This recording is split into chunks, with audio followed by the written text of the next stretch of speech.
Welcome to Brockley News Extra, the programme where you get the chance to hear all you need to know about what's going on in and around the hospital. Hello, I'm Ron Laver, and in this programme we'll be looking back at the 2016 Annual General Meeting of the RNOH Trust.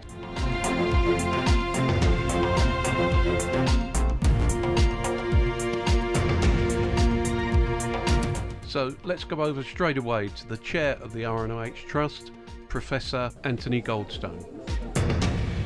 Good afternoon to you all.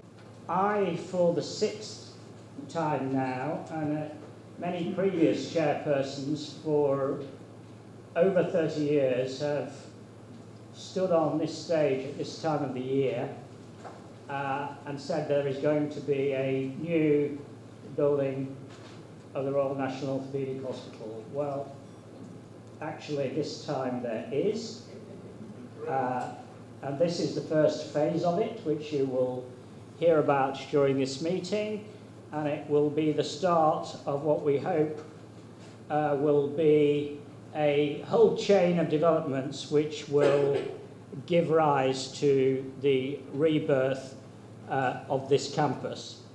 And so this is the first time we have been able to approach this meeting in such a positive fashion, and I'd just initially like to thank all our staff, all the board, the executives and the non-executives, in particular my colleague, the Chief Executive, for what I consider to be an enormous achievement in the difficult context of today's National Health Service, how it is working or not working, depending upon your perspective, and in particular, the resource available to it, not only to continue to address the increasing workload, but to consider any physical redevelopment of any nature on any major campus in the country. And there are indeed very, very few of those going on now, and almost none starting, and this is one of the few. So thank you to everybody. I believe in outline that the RNOH has had another successful year, done more work as ever. Even in the 5.5 years I have been here, the total amount of activity in the hospital, not to do with me, has increased between 40 and 50%. The month of August this year, which has just passed, represented, I am told, the single highest activity in theatres since the hospital opened. So the staff are literally working flat out. I will move on to introduce my colleague, Mr. Hurd, the Chief Executive, who will present the main detail of the agenda. Okay, thank you very much, Chair. Good afternoon. Thank you for coming along here to Stanmore. My 8th year as Chief Executive, 10 years at the Trust. I've done 10 of these on the trot now, and we have reached the end of the beginning. We have Balfour Beatty on site currently beginning the demolition of the patient centre, which sounds like a funny way to start a redevelopment, but we have a complex site. We need to carry on the provision of healthcare on this site while we develop in phases. This is a publicly loan-funded scheme, the cheapest form of finance available to us, and therefore the most sustainable in the longer term.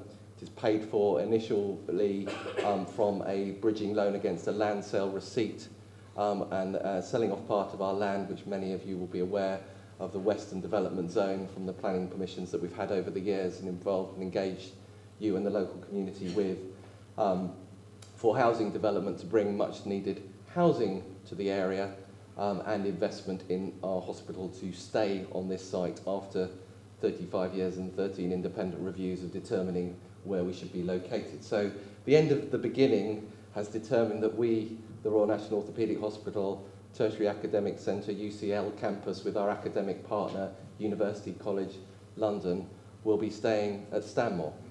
And Stanmore will continue to be known throughout the world and associated with high quality complex orthopaedic care.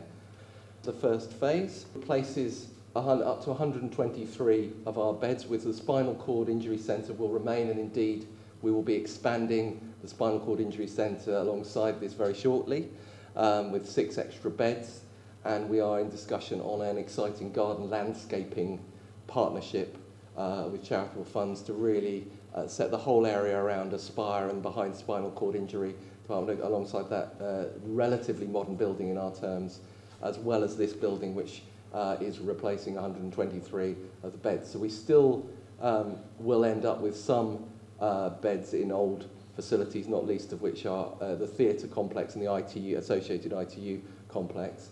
And the next phase of development will be clearly the remaining beds and diagnostic facilities, imaging, because the two things we sacrificed over the years in the first phase was the spinal cord injury centre, which we felt could be better expanded in the shorter term.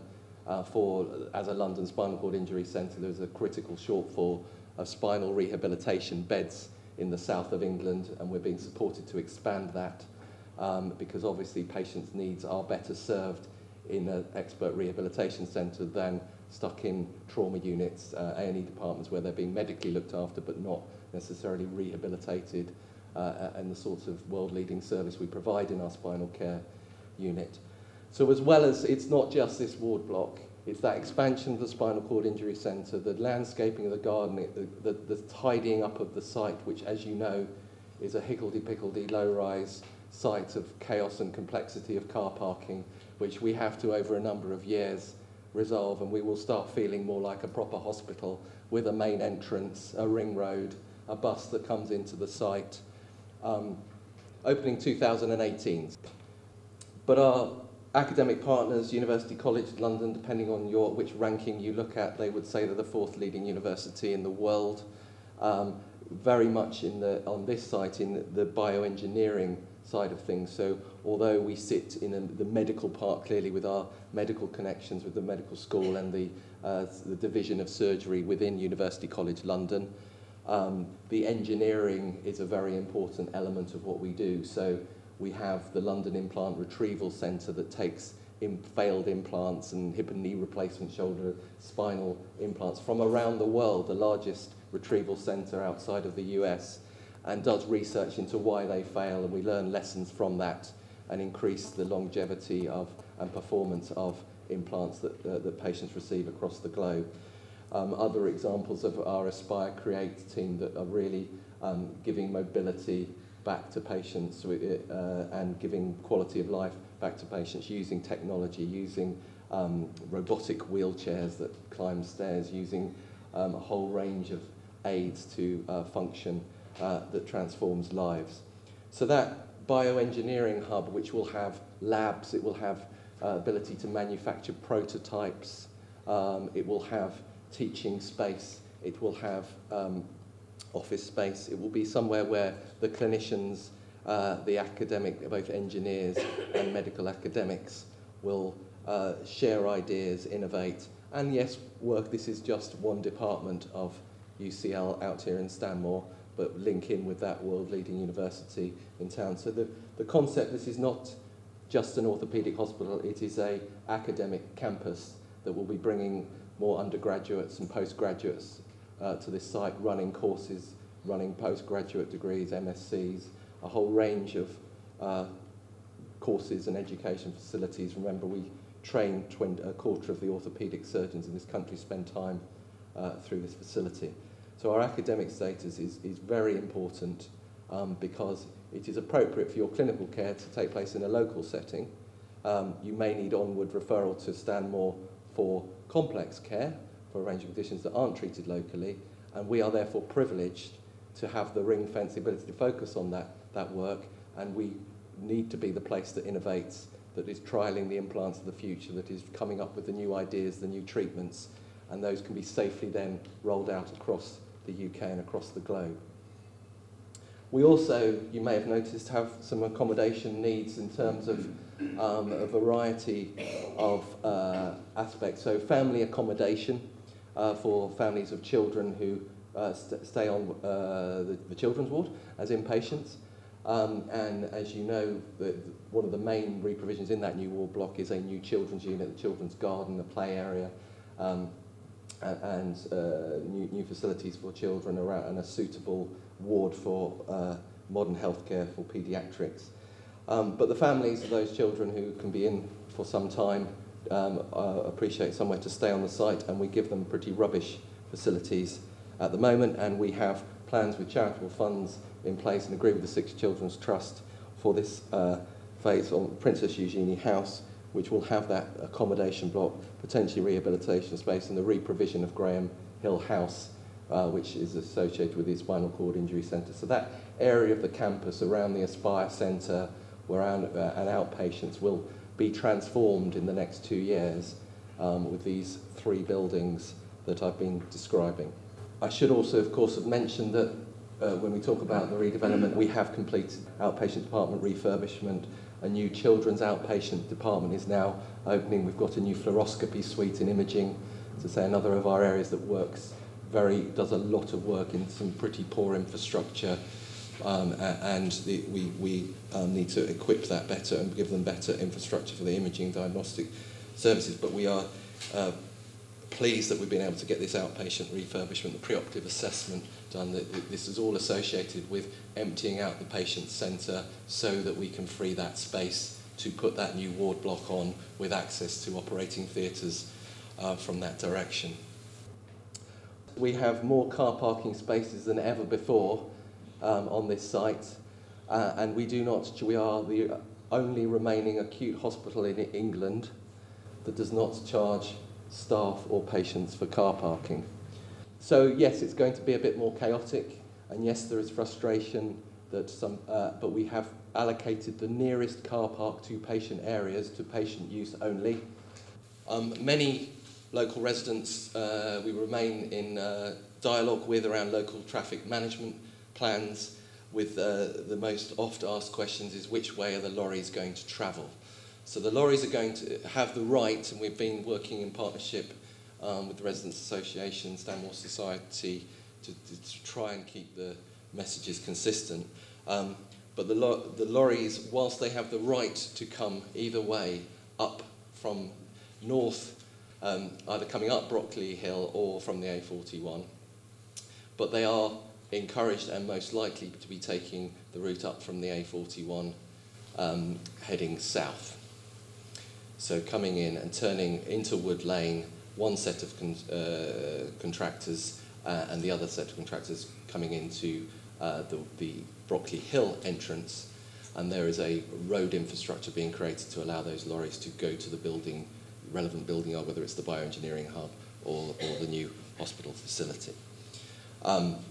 So that's going to be disruptive to a degree, inevitably, but clearly we are working closely with the contractors on traffic management plans and careful construction protocols to make sure the dust and the disruption is minimised and safety is upheld and maintained at all times. So yeah, as we go through that period of the car parking and managing the construction traffic, we bear in mind the exciting future that lies ahead of us when these buildings are open in 2018. And we have our diagnostic centre as a key next thing that needs to be put in place to plan for in future years, and obviously work out the remaining financing sources and cases for those in the future. And we this is not just a surgical centre, as those of you who know and support the hospital know full well. This is about musculoskeletal health and rehabilitation, and things like the Aspire, the spinal cord injury rehabilitation, the Aspire model. We want to open up the site to the local community. We want to create activities on the site associated with patients interfacing and helping with their rehabilitation on the site. So a sort of a rehabilitation village atmosphere on the site over the longer term is one of our aims, and to really expand the non-surgical component of the work that we do. We also, and you've heard me talk before, about partnerships with other hospitals. So we see ourselves, yes, as a national provider, but obviously locally we have a role to play. as well. We do not have the capacity on this site, given the plans I've outlined, to do all the hip replacements for North London at Stanmore.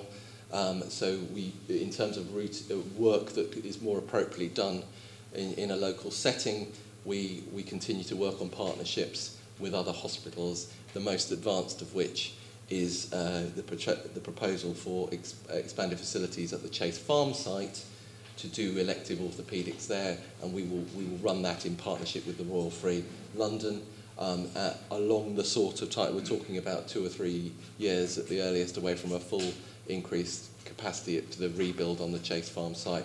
In the meantime, we may well have examples of our patients receiving treatment in partnership, so being shared with Royal Free, Chase Farm, whether we have clinics down at Edgware Hospital down the road or in other facilities as well, because we are focusing the activities on this site of that tertiary specialist work commissioned by NHS England on a national scale, and does, in some regards, come up against the problem is we're not a local hospital.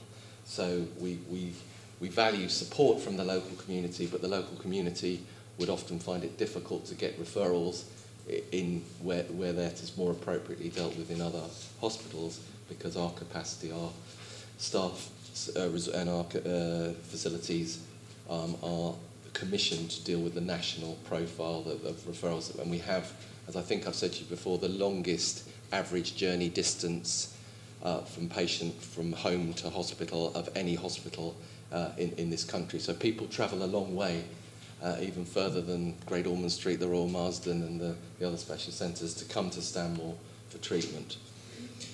The Royal National Orthopaedic Hospital has been a world leader in orthopaedics and musculoskeletal medicine for over 100 years, caring for patients from across the UK and around the world. We have developed many of the treatments that are now standard, and we continue to innovate and conduct important research. We treat the very young to the very old with all aspects of musculoskeletal disease.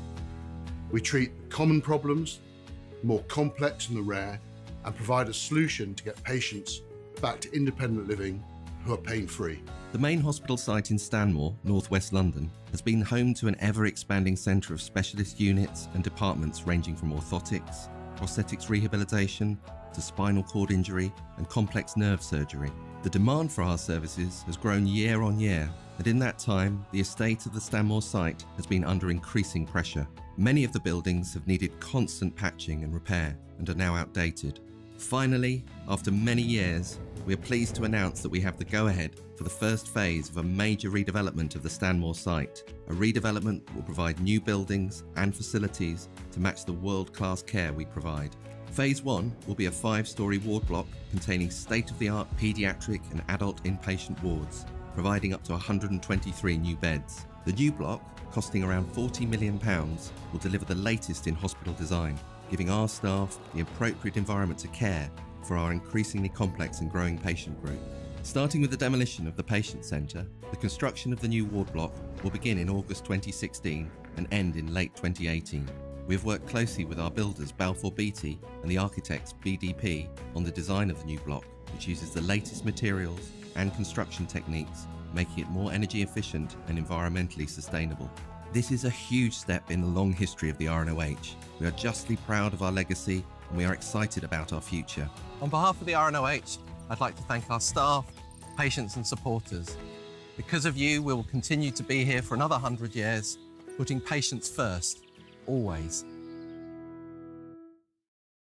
The next section, I'm going to try to explain to you what on earth something called the Royal National Orthopaedic Hospital National Programme Getting It Right First Time is all about. In the jargon, this is a clinically led improvement programme to provide better service for patients and a better deal for the taxpayer. In very simple terms, if you get it right first time, you, the patient, are happier, and the taxpayer saves money because you haven't got a complication, you're not having to be readmitted to hospital, you're not having to have your operation revised, you're not having a hospital-acquired infection. As you know, this hospital is the longest hospital in London. I still haven't checked whether it's in the country, that has not had any cases of MRSA acquired on its on this site.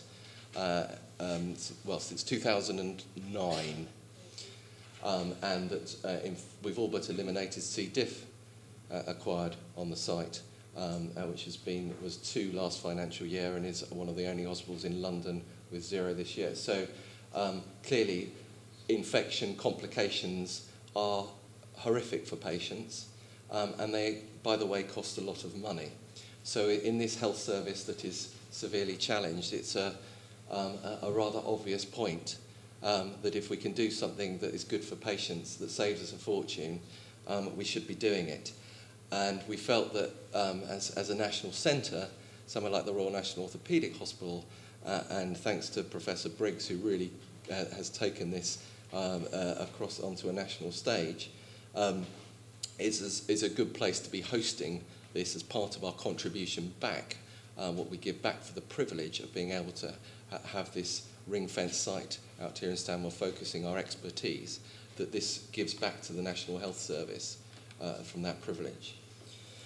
So in 2012, Tim wrote his report, Getting It Right First Time, and we navigated our way through the system to a massive £250,000 grant to pilot what this was all about. And Tim and I visited over 200 hospitals, and the idea was this is not about a regulator coming to beat staff up for having problems. This was about the profession working peer-to-peer, in this case orthopaedics and orthopaedic surgeons, self-assessing, looking at data about their outcomes for patients. So this wasn't about managers talking about waiting times and access times with clinicians. This is about the language that we all agree on, I think, as patients, managers and clinicians, that what the outcomes we're achieving for our patients, are we making our patients better, which is presumably the point. And so looking at what outcome data was out there, what the processes and the frustrations were, and what led to the things like revisions and complications that were unwarranted. Clearly there are always going to be circumstances in which unfortunate complications and circumstances arise, which are always going to be there, but can we justify the unwarranted variation for patients? The patient experience measures that we have, things like patient-related outcome measures, people reporting back how they're doing 6 months after their hip or knee replacement, and whether that's been an improvement in their quality of life or not. And obviously, the rationale for that in terms of financial impact and waiting times. There's something called a National Joint Registry, so patients can look up. The Joint Registry logs every single hip, knee, shoulder, elbow implant in the country that is implanted into patients. And if you're about to have a hip or knee replacement, it's quite a good place, certainly where I'd go and look and see how many of those operations has that surgeon done, what implants have they used, and where were they based. There is some controversy over whether this is of value to patients, but in terms of what the interpretation of the data. But I wanted to just give you a feel, if we're talking about getting it right first time, trying to bring it to life. There is a vast array of information out there, and clinicians need to work with patients on interpretation of that data. And I think it's important that we get the balance right between the transparency of that information. Do you know what an ODEP rating is? Does anybody know what an ODEP rating is?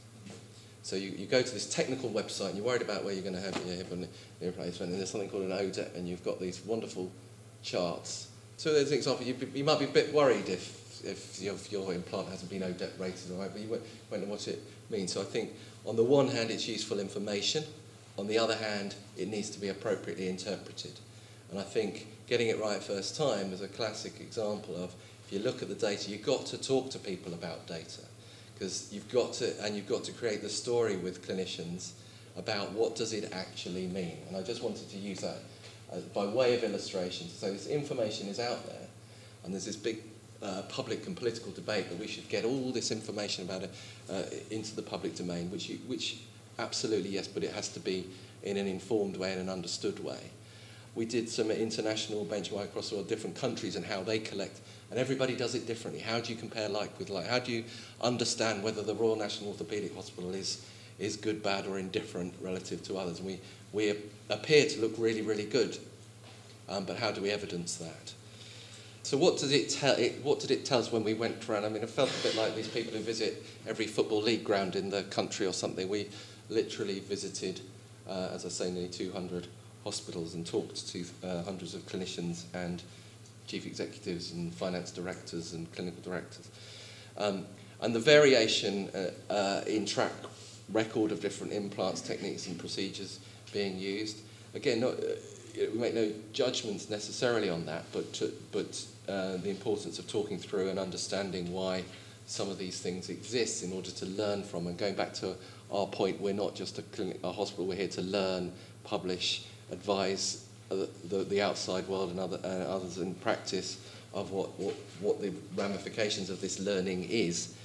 The variation in infection rates, complication, and the litigation rates linked to variation in service setup. So there are an inordinate difference and array of service setups where ring-fence beds for elective orthopaedics don't exist, laminar flow theatres don't exist, the ratios on the ward and the relevantly trained staff vary dramatically across the country. So again, it's not about beating up individuals who are working in difficult circumstances. The reason why you can't achieve the ring fencing of elective beds for orthopaedics, i.e. do all your orthopaedics on one ward and don't mix it with other types of patients and risk higher infection rates, etc.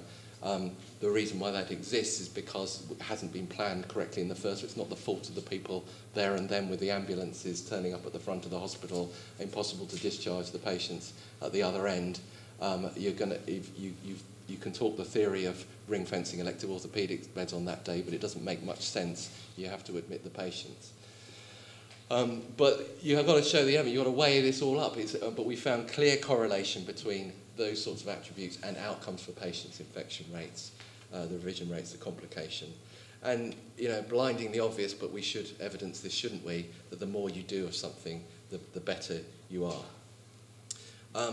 So the big question, of course, is so what? So lots of people know about these issues, and we've talked about unwarranted variation, but I'm not sure the NHS talks the language of clinical outcomes enough in the debate about our challenges, and the importance of that is ultimately what we are here to do for our patients. And actually, if we get our clinical quality and our outcomes and less unwarranted variation, you happen to save a lot of money in the process, and that's got to be part of the solution to our current challenges. So it provides a significant opportunity to drive forward quality. We carried out an international benchmarking exercise because, as I say, it can often be difficult to benchmark the activity of the Royal National Orthopaedic Hospital with the district general hospitals across the country. So we have a peer group of centres internationally that we matched these international comparisons to, and yet we're great at everything. The RNOH, we have what is often very difficult is to adjust for case mix, to recognise actually we're not necessarily a high volume routine hip and knee replacement centre, and if we're comparing ourselves to that, it's comparing apples and pears. So it's an inordinate amount of detail and granularity, to use another horrible word, that needs to be gone into to actually make conclusions. At the other end of the spectrum, you can bury it in so much detail and research and thorough academic evidence base that it never goes anywhere and is never used to actually inform and drive improvements in practice. So a balance has to be found.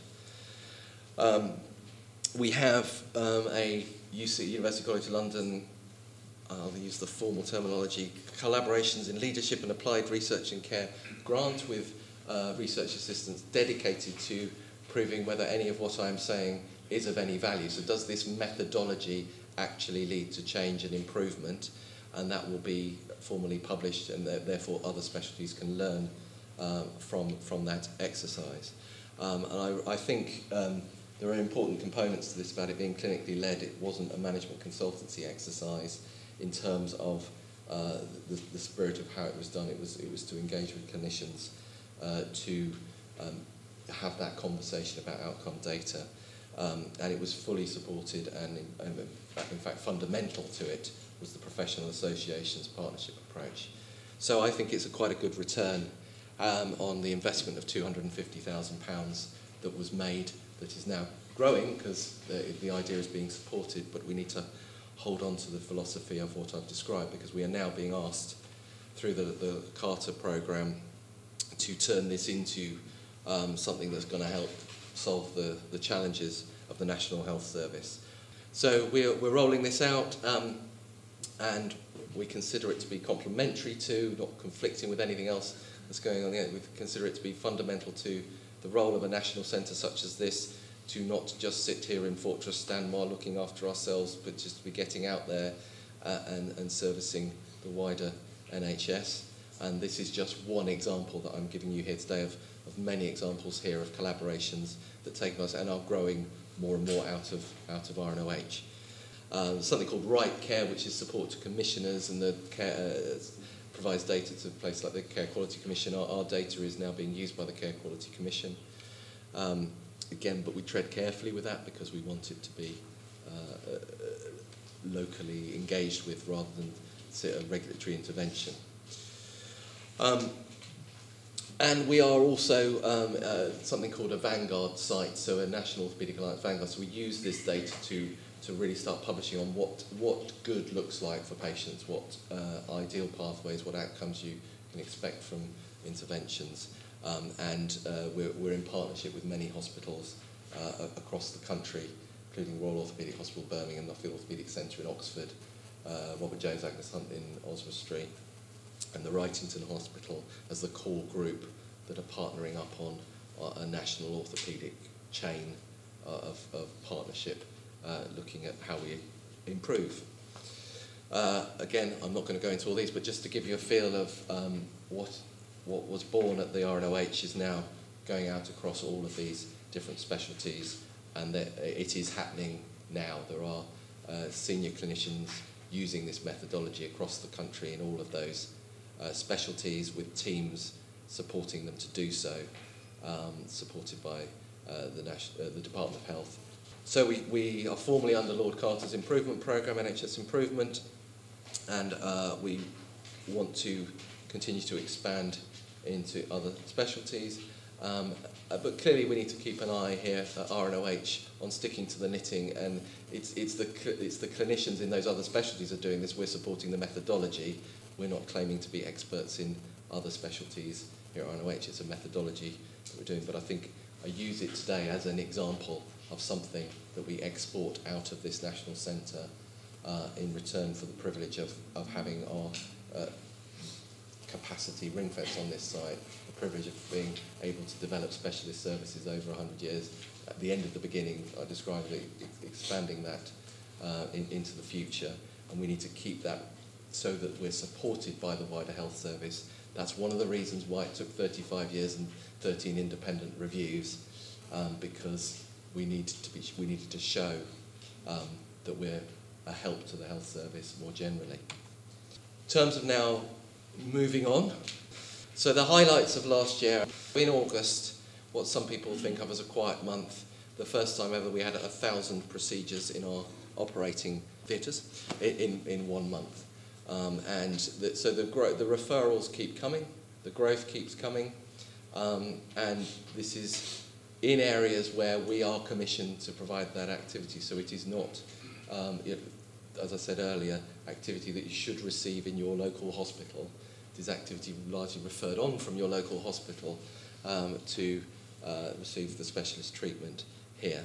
We have had, going back to the importance of research, we have more National Institute of Health Research approved proper high quality research trials than ever before. So that has been growing infinitely. It was at 0 many years ago, so we've come up to, we're now 600 and rising. But more to do. We have 27,000 unique new patients arrive in this hospital every year. So that's discounting all the ones who come back and know and love us for many years. So with their own 27,000 new introductions, and every single one of them is an opportunity to recruit into a research trial which will help patients in the future as we learn from them. So 600 out of 27,000, we obviously can do better than that and work with our patients on that. More publications, more private patients than ever before, and it's pretty consistent if you look at the underlying average over many years. It usually runs at around 4%. At the moment, we've seen, because we're intensively trying to direct patients locally to make sure, because it's been growing so much, we need to keep our operating theatre capacity and beds, etc., for patients that needs us.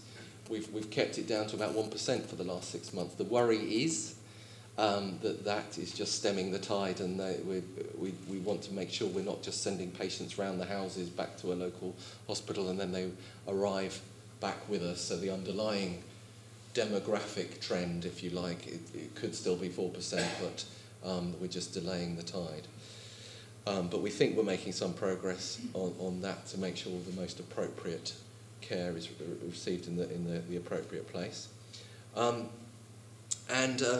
Yeah, I've quote again our outstanding record quality of care on a range of indicators that the quality account that's in your annual report as well alludes to, but in given time I'm mentioning a few edited highlights, or 2 edited highlights there. We've invested in IM&T in a difficult climate. I see Saroj Patel, our IM&T director, has also generated multi-million-pound investment into the trust, and whilst it frustrates us immensely, we know that it actually is the future, and many of our systems are now digitised, and we are not overnight big bang becoming electronic patient records, but we've got a sort of phased implementation of a number of systems coming in over a number of years, and that will ultimately be to patient benefit as we improve those services with the benefit of IT investment. So examples of new imaging systems, radiology, PACS systems, vital signs monitoring, nursing dashboards, scan patient notes. So on a journey to full electronic patient record, as you know, the political commitment was 2020 and is now 2022, before it's all completely paperless like my office.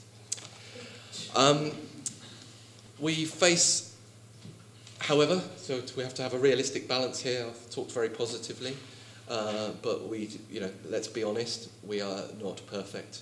We do face major challenges, and we do not always allow patients to access our services. We're not able to get access to our services as quickly as we would like. We've been pretty rigidly hovering between the sort of 87 to 89% mark against a national target of 92% for the proportion of our patients at the end of each month that have been waiting 18 weeks or more for their treatment. And that is a national problem in orthopaedics, so we're not an outlier in the orthopaedic world. We're pretty much in the pack, and actually, in terms of very long waiters, we're pretty high up in the country as one of the best in terms of low numbers of very long waiting patients. However, I don't shy away from, it is entirely unsatisfactory to have to wait above the national standard for treatment.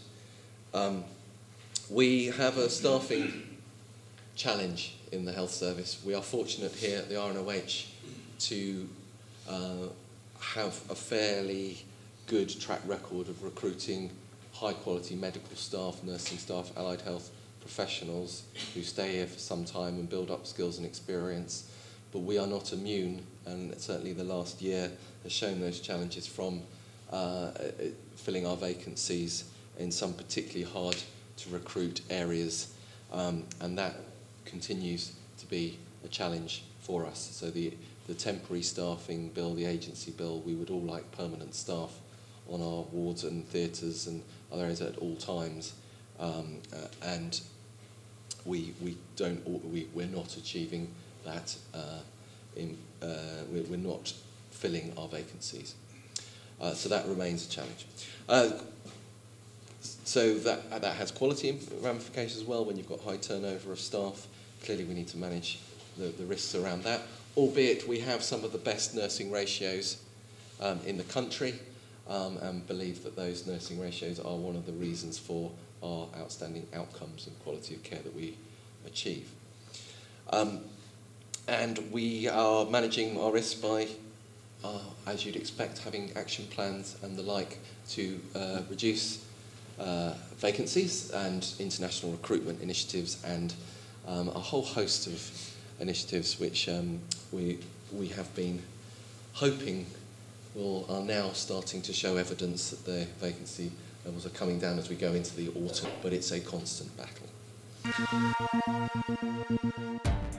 You're listening to Radio Brockley, voted the UK's #1 hospital radio service for 2016, and our coverage of the RNOH Trust AGM. Next up to the lectern was Andy Stevens, Director of Finance. As Rob said, we had a planned deficit last year of 6.4 million. That deficit was achieved, and I think it's important to put a bit of context around this, that actually 80% of acute trusts last year were at set deficit plans. Many of those didn't actually achieve their plan. This trust not only met its plan, it bettered its plan. And that was important, really, in terms of some of the confidence that Rob talked about that RNOH is seen to deliver. It sets a plan, it delivers it, and in fact it beat it. And that's important in terms of probably one of a contributory factor to why the redevelopment got the go-ahead, because RNOH was seen to set a plan, deliver it, and better it. So the decline in financial performance, particularly for RNOH, was a combination of a number of factors. Nationally, there were changes to the way that services are remunerated. That particularly adversely affected specialist trusts and trusts where there is a case mix complexity funding. Something called Project Diamond funding was removed, not only from RNOH, but many of the major teaching hospitals. The changes to the national tariff, which is the way we get funded, that also adversely impacted particularly on specialist trusts. And the amount we paid for medical negligence significantly increased due to some changes nationally, and we were disproportionately affected. In addition to that, though, the Trust did continue to expand its services to maintain the quality and safety to meet that ever-growing demand. So we did employ 39 additional staff last year, which, given that the result of the changes in the tariff and the removal of funding was to keep our income flat, actually contributes to the deficit.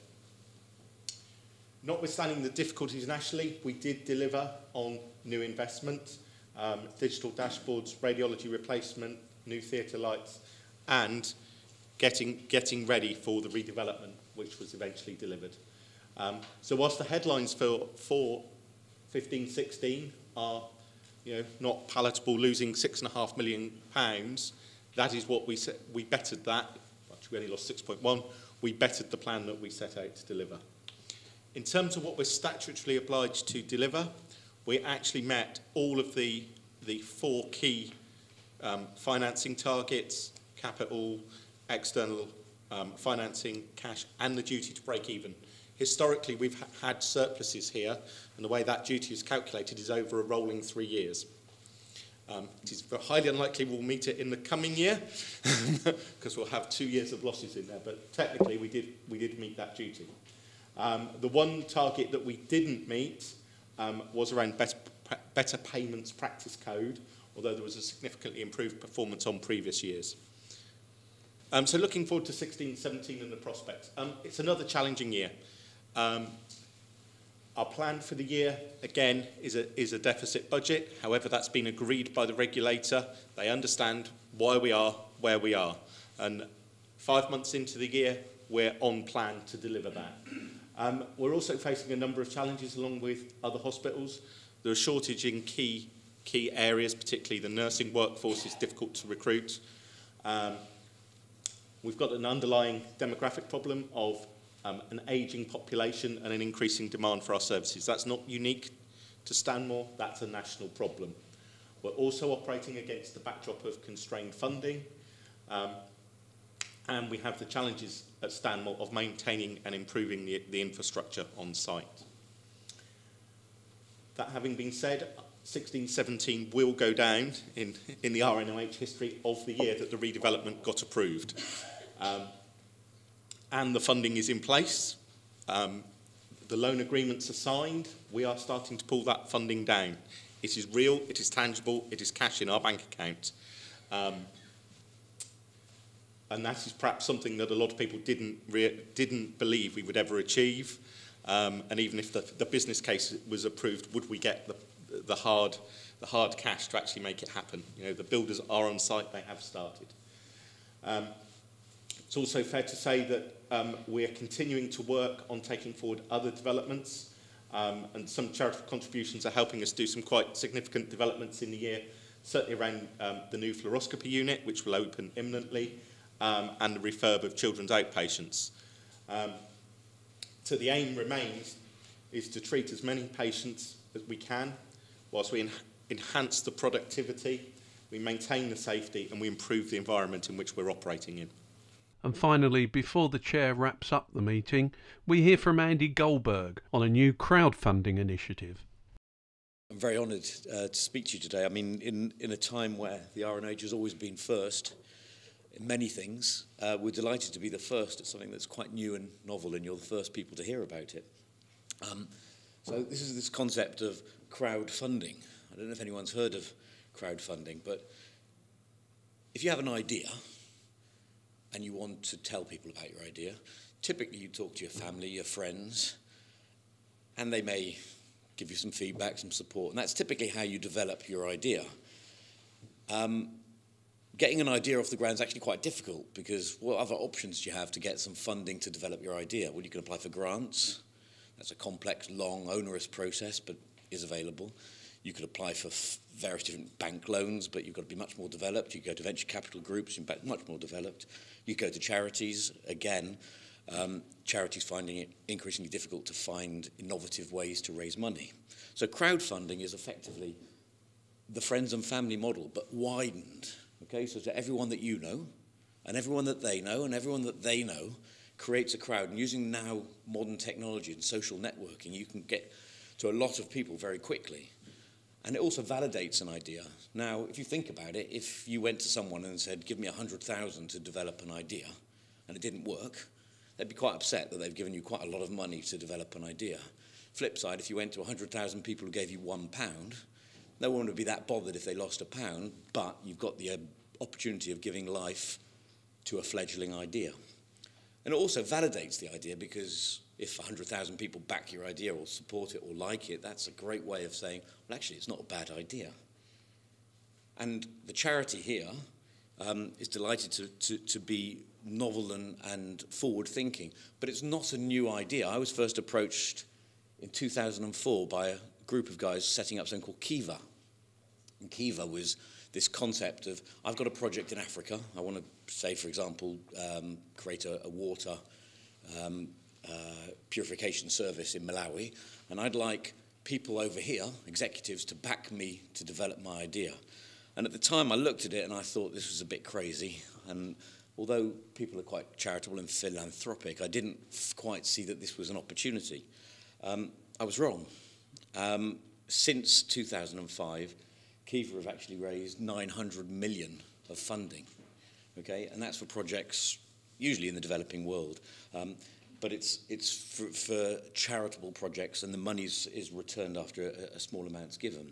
And since Kiva has developed, there's been lots more crowdfunding things you may have heard of. So you may have heard of Virgin and Just Giving. These are the typical way people go and run marathons and they raise money online. All of these platforms take a very small percentage of the money that you donate to run the platform. And that's their model. So the money's available to run the platform. The platform enables people to hear about your idea and to give money to support it. And since these guys have been around, there's also been other crowdfunding platforms. So these are the two of the biggest creative crowdfunding platforms. So if you had an idea, for example, for a new Apple Watch, you'd go on one of these things, you'd tell people about it, and people would give you money to pre-order those products. And they've been extremely successful. They turn over hundreds of millions a year. The problem with that is that if you've got an idea for a watch, you've got to get to people who are interested in your watch. If I give you an idea for a car and you don't like cars, you're not going to be interested in that idea. And the beauty of healthcare is that healthcare touches everyone at some point in their life. And so who better to back an idea in healthcare than the very people that could benefit from that idea? And in fact, crowdfunding is now being used to fund proper businesses. So there are now investment businesses called Crowdcube and Seeders that are funding businesses, early stage businesses, and in fact has raised more money than venture capital now. It's the leading way of funding new ideas. So 25 billion, I think, is currently raised on crowdfunding. So it really is the way forward. But it's never been done before in healthcare. And Stanmore, as I said, is always first. So we are delighted to actually have created the first platform. And the idea is that anyone in this room, any doctor, nurse, healthcare professional, or patient that's associated with the RNOH that's got a good idea, could bring the idea to here, tell people about it, and get support. So who better to tell us about the idea than our first campaign? And this is a gentleman called Marcus Perrin-O'Daly, who says it far better than me. Marcus Perrin-O'Daly, 26, tall, dark and handsome, swagger done, and I'm paralysed from my upper chest downwards. A year ago, I was in full-time security, part-time DJ and a part-time fitness model. Then in a moment, my life changed. After a road traffic accident, I was taken to St. George's Hospital, where I received excellent emergency care. But for a spinal injury, you need specialist care. Luckily, I was referred to the Royal National Orthopaedic Hospital Spinal Care Rehabilitation Unit. But due to bed shortages, I had to wait weeks just to be transferred. Every 8 hours, someone in the UK is paralysed by a spinal cord injury costing up to 1 billion a year and can happen to anyone at any time. People driving their cars to work, playing sports like rugby, or suffering industrial accidents at work, and their lives change forever in just 1 second. The Stanmore multidisciplinary team of doctors, nurses, occupational therapists are unlike any other. My time at Stanmore was a cornerstone of my recovery. Stanmore taught me how to survive with a new life, changing clothes, lying down, being aware of your injury, and self-care. But because demand is high and there are not enough beds, many patients can wait weeks and weeks just to be transferred. Because of lack of expertise where I was, I developed avoidable complications, such as bladder problems and pressure sores. I laid hopelessly in my bed, hoping that I would be transferred to Stanmore. If this is happening to other patients, it's simply not on. We are now expanding the Spinal Cord Injury Centre in Stanmore to create a whole new ward with 6 extra beds. To do this, we need to raise £400,000. This is where you can play your part. We are turning to crowdfunding with what is the world's biggest ever hospital crowdfunding project. I'm less than a year from my injury and I've already got a new role teaching kids to box, and I have a renewed vision of the things that I want to achieve with my life. I always strive to do the best that I can, no matter what life throws at me. So what are you gonna do to make a real difference? Back our campaign and let's get this done and make a difference. So that's Marcus Perrin-O'Daly, one of our patients, and you can see this is just a year from his injury, and he's already helping us to launch this game-changing campaign. It's only just formally launching now. We're trying to raise 400,000. We've already raised about 117,000.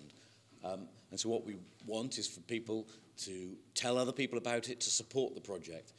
In return for supporting it, not only have you really made a real difference, but you can also get rewards. That's the beauty of crowdfunding. And the rewards that we've got on offer here are quite interesting things. So, for example, you could, if you give enough money, you could have dinner with Max Whitlock, the double gold Olympic medalist, have dinner cooked for you by Alain Ducasse, one of the world's most prestigious 3 Michelin star chefs. And just by supporting this, you'd get the opportunity to meet with them and spend some time with them. And there are other rewards, for example, meeting Marcus or having your name on a glass plaque at the entrance to the Spinal Cord Injury Centre. And that's an incentive for people to give slightly more than they would have otherwise given. So I'd encourage everyone, if you could, please, to make a note of this. On your pack, you've got also a little flyer with that web address. For anyone that's a technophobe and doesn't like the web or doing anything on the web, we have other ways of supporting it, and you can text RNOH Charity to right now to donate a few pounds. And Rosie's here, not Rosie, Rebecca's here somewhere. She's at the back. On your way out, if you want to see Rebecca, she can help you do that, and you can just support it, and then anonymously she'll put you onto the website to say that you've helped and supported it. So thank you very much. What I would like to encourage is anyone here that has any good ideas or knows anyone with any good ideas to submit them online on the portal. There is a way of actually going on there and submitting your idea, and then it gets reviewed by an expert panel. There's 20 experts that will review it to make sure that it's got a chance at least of succeeding. It doesn't have to be established. It can be very early on, and then it'll go on like this and have the opportunity of meeting the crowd. Thank you very much. That's very, very inspiring, and you found out absolutely the right individual to promote it.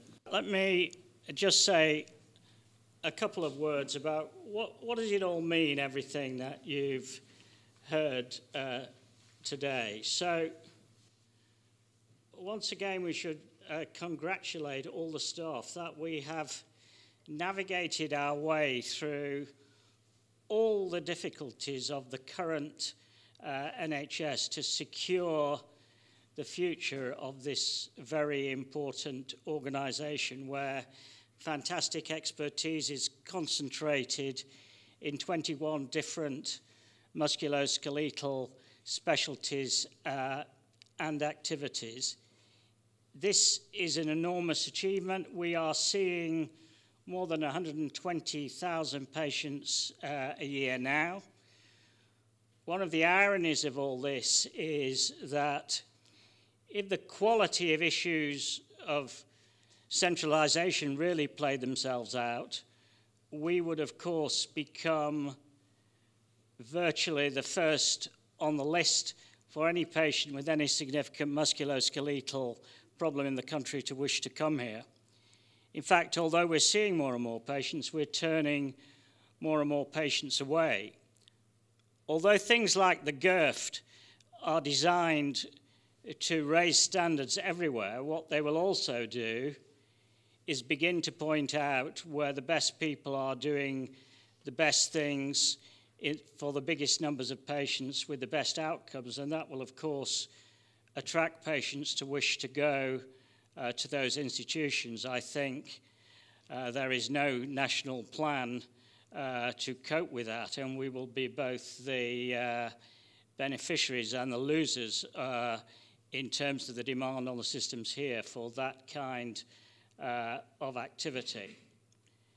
Well, what we haven't mentioned, of course, today is that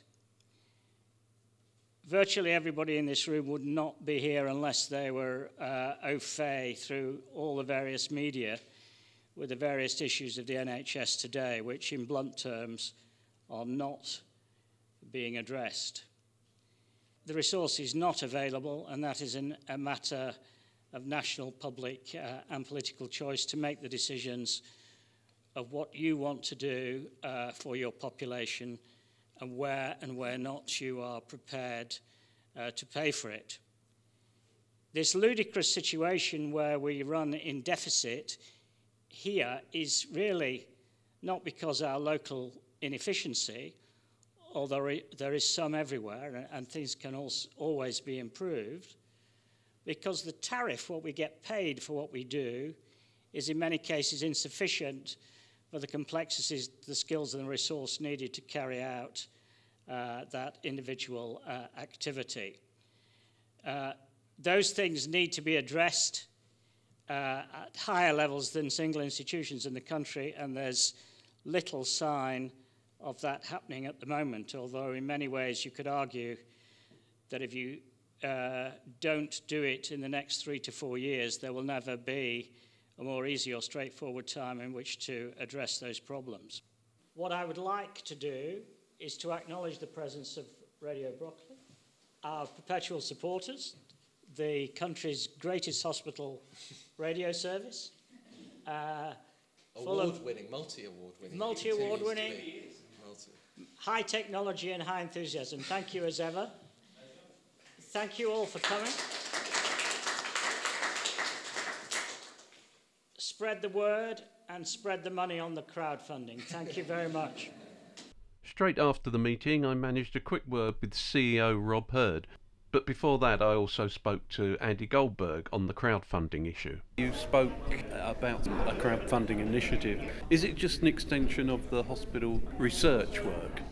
No, it's not. Research has got its own way of funding ideas. The NHS has £1.5 billion, more than any other organisation in the world, to support new ideas. This is not about research. Research is something that takes time, takes many years, it takes a long, complex process to get done. This is about ideas, innovations, so new ways of improving care. It could be a technology, so it could be a new crutch or a new way of changing a bed. We saw an idea recently from a patient, in fact, that felt that his mum sitting in bed didn't get enough water or hydration, and so came up with a nice little device that he put at the side of the bed with a little tube that mum could just put into her mouth when she wanted a drink, didn't have to wait for a nurse to come and pour the jug. Just a very simple idea, but how do you fund something like that? How does someone get an idea like that off the ground?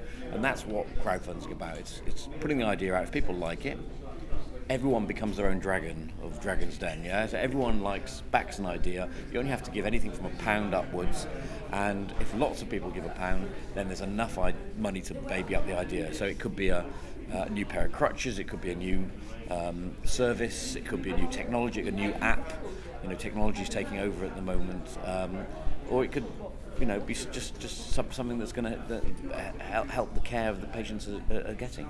There's no one better place to come up with new ideas than the people either suffering from it or the people that are around them or looking after them or caring for them. So those are the people at the coalface.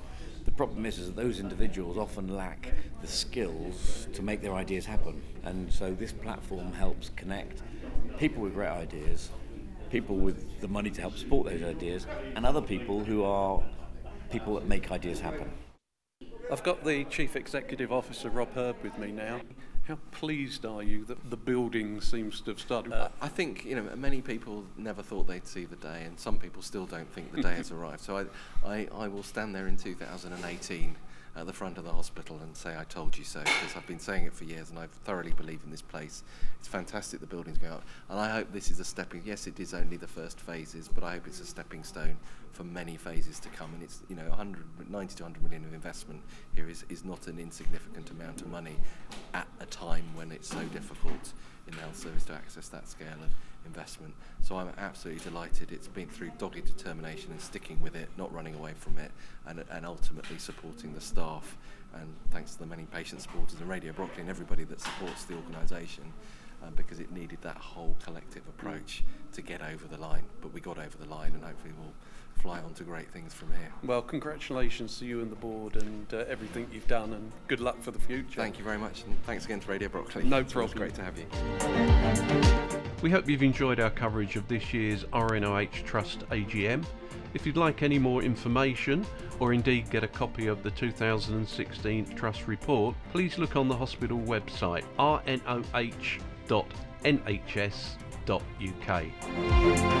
Don't forget you can hear extended coverage of what's going on in and around the hospital every weekday at lunchtime between 12 and 1 on Brockley News Extra, and of course every Sunday evening at 7 p.m. you can hear a brand new edition of the main Radio Brockley News. Thanks for listening. My name's Ron Laver, and I'll see you again soon. Bye now.